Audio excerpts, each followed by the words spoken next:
Corona के नए variant BF.7 के बढ़ते मामले जिस तरह विश्व भर में देखे जा रहे हैं, वहीं भारत इसको लेकर कितना तैयार है, इसको देखते हुए देश भर के तमाम अस्पतालों में आज जो है मॉक ड्रिल की जा रही है, तैयारी देखी जा रही है किस तरह से अस्पताल तैयार हैं, जो इक्विपमेंट वहाँ पर हैं, चाहे वो ऑक्सीजन इक्विपमेंट हों या फिर उसके अलावा वेंटिलेटर्स हों, जो चीज़ें ज़रूरत पड़ती हैं उसको लेकर अस्पताल कितने तैयार हैं उसको लेकर मॉक ड्रिल की जा रही है। इस समय मैं जम्मू के MCH हॉस्पिटल गांधीनगर में हूँ।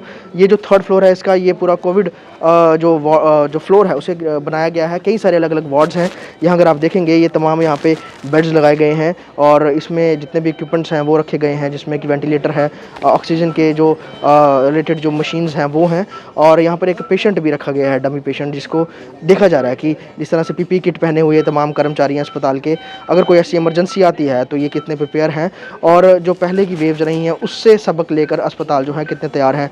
इवन यहाँ पर जो MSI medical superintendent Gandhinagar MCH hospital के वो भी यहाँ पर हैं और अपनी प्रेजेंस में वो पूरी इस जो यहाँ पे मॉक ड्रिल है उसे वो कंडक्ट कर रहे हैं। उनसे ही बात करेंगे। सर, ये आज मॉक ड्रिल की जा रही है, अभी फ़िलहाल यहाँ पर सबसे पहले फोकस क्या किया जा रहा है? फोकस हमारा सारा इक्विपमेंट, मशीनरी एंड इक्विपमेंट पे है।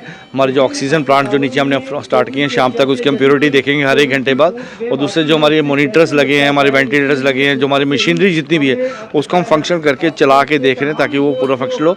उसके अलावा गवर्नमेंट ऑफ इंडिया ने एक वेबसाइट बनाई है इस मॉक ड्रिल के लिए, जिसमें हमें एक डिटेल्ड फॉर्मेट है मैन पावर का, सबका, हर चीज़ का, ताकि उसमें गैप्स आइडेंटिफाई कर सकें कि इंस्टीट्यूशन में अगर कोई गैप्स हैं उसको फिल करें, और अगर कोई महामारी ऐसी कोविड की आएगी तो उसके लिए हम तैयार हों पूरे। सेकेंड वेव से सीखते हुए क्या कुछ मेन चीज़ें जिस पर खास ध्यान रखने को बोला गया है? सेकेंड वेव में हम पूरा फर्निश हो गए थे, हमने ऑपरेशन थिएटर्स भी हमारे स्टार्ट हो गए थे, हमारा निकू पीकू ICU सब तैयार हो गए थे। ऑक्सीजन सप्लाई हमारे जो कंसंट्रेट प्लांट एक था उस समय, अब हमारे पास 3 प्लांट्स हैं, तो हमारे सारे के सारे बेड पे सेंट्रल हाई फ्लो ऑक्सीजन हमें मिल रही है। ये मटर्निटी से भी जुड़ा हुआ है, यहाँ पर MCH हॉस्पिटल है, तो छोटे बच्चों को लेकर, महिलाओं को लेकर किस तरह की सतर्कता है, अस्पताल कितना तैयार है? हमारा basically maternity and child hospital ही है, और हम यहाँ पे कोविड पॉजिटिव के मैटर्निटी और चाइल्ड के ही एडमिट करेंगे।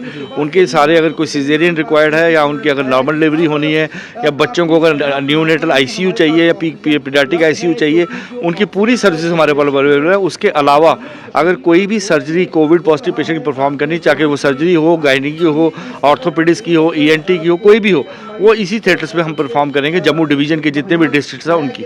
BF.7 वेरिएंट से बचने के लिए लोगों को क्या हिदायत देंगे आप? BF.7 वेरिएंट कोई अलग से डरने के नाम लेने की जरूरत नहीं है, हमें कोविड का ही जो है वही करना है जो कोविड में करते हैं। मास्क लगा के रखें, हैंड वॉशिंग करें, सोशल डिस्टेंसिंग मेंटेन रखें, ज़्यादा भीड़ भड़के इलाके में ना जाएं, बुजुर्गों और बच्चों को बचा के रखें। धन्यवाद। तो यहाँ पर पूरी तैयारियों को, दूसरे वेरिएंट में कोविड के ऑक्सीजन की सबसे ज़्यादा कमी देखी गई थी, उसके बाद केंद्र सरकार की मदद से कई सारे ऑक्सीजन जनरेशन प्लांट लगाए गए थे। जम्मू के MCH में ये ऑक्सीजन टैंक्स है जहाँ पर ऑक्सीजन बनाई जाती है, और PM केयर फंड के तहत ये जो है पूरा ऑक्सीजन बनाने का जो इक्विपमेंट है यहाँ पर काम कर रहा है। क्योंकि अगर BF.7 वेरिएंट के केसेस बढ़ते हैं तो उसमें ऑक्सीजन की कमी ना हो, उसको देखते हुए यहाँ पर ऑक्सीजन की पूरी पर्याप्त मात्रा से तैयारी किस तरह की है उसको देखते हुए यहाँ पर काम किया जा रहा है। और यहाँ पर अगर आप देखेंगे ये पूरा जो सेटअप लगाया गया है ये यकीनन जो अभी आज से फंक्शनल किया गया है, क्योंकि अगर आगे आने वाले समय में कोरोना के केसेस बढ़ते हैं तो MCH हॉस्पिटल कितना तैयार है और यहाँ मरीज़ों को ऑक्सीजन की कमी ना हो, इस पर खास ध्यान रखा गया है। यहाँ पर आप टैंक देख सकते हैं, ये पूरे इक्विपमेंट यहाँ लगाए गए हैं और आज से बाकायदा इनकी जो वर्किंग है वो शुरू की गई है। ये साफ तौर पर, क्योंकि MCH गांधीनगर सबसे बड़ा अस्पताल है और इसको कोविड यहाँ पर एक सेक्शन वार्ड जो है वही तैयार किया गया है फ्लोर 3rd पर, तो वहाँ पर जो ऑक्सीजन की कमी ना हो उसको लेकर यहाँ पर पूरी तैयारी की गई है। बाकायदा ये स्टाफ यहाँ पर है, ये 24 घंटे तैनात रहता है और इस ऑक्सीजन जनरेशन सेंटर में जो है यकीनन यहाँ पर काम होगा। क्या नाम है आपका? सर साहिल। मुझे बताओ किस तरह से अभी तैयारियाँ यहाँ पे रखी गई हैं? सर तैयारियां तो प्रॉपर चल रही हैं अभी, जैसे भी है अभी जो अप्रोप्रिएट जो गवर्नमेंट ने 120 का गाइडलाइंस दी हुई हैं तो वो सारी चल रही हैं अभी। तो लगभग कितनी ऑक्सीजन इन सिलेंडर्स में अवेलेबल रह सकती है अगर यहाँ पे इमरजेंसी पड़ती है? सर ये हमारे पास ये 1000 LPM का, ये भी 1000 LPM है, और हमारे ओल्ड में 500 LPM का लगा हुआ है अभी। मतलब अगर जरूरत पड़ती है तो पर्याप्त ऑक्सीजन यहाँ पर है। और जो बाहर सिलेंडर रखे गए हैं वो भी भरे हुए मिलेंगे? सर वो स्टैंड बाई हैं, वो भरे हुए रखे हुए हैं। वो स्टैंड बाई पे रखे गए हैं, इमरजेंसी के समय उनके इस्तेमाल। हाँ जी हाँ जी हाँ जी सर, इमरजेंसी का टाइम। तो यहाँ पर अगर आप देखेंगे ये तमाम ऑक्सीजन सिलेंडर जो है ये काम कर रहे हैं, इनमें ऑक्सीजन बनाई जा रही है।